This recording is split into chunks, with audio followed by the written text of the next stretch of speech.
عادت أخبار الداعية السعودي المعروف عوض القرني لتشغل حيزا من حديث بعض النشطاء العرب المهتمين بشؤون المملكة العربية السعودية عبر مواقع التواصل الاجتماعي. يأتي ذلك تفاعلا مع تقرير كانت قد نشرته صحيفة الغارديان البريطانية تضمن تفاصيل عن محاكمة الداعية المعروف الذي اعتقلته السلطات في عام 2017. ذكرت الصحيفة البريطانية الأحد أن النيابة العامة السعودية طلبت بإعدام القرني لارتكابه جرائم مزعومة بما في ذلك امتلاك حساب على تويتر واستخدام تطبيق واتساب لنشر أخبار معادية للمملكة على حد تعبيرها.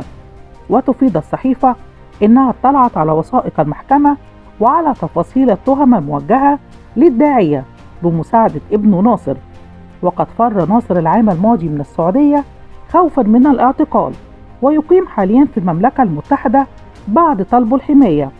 وبحسب الوثائق التي استندت إليها الجارديان فإن أبرز التهم الموجهة للقرني هي إنشاء حسابات عبر مواقع التواصل الاجتماعي والاستخدام الواضح لتطبيق تليجرام في نشر الادعاءات.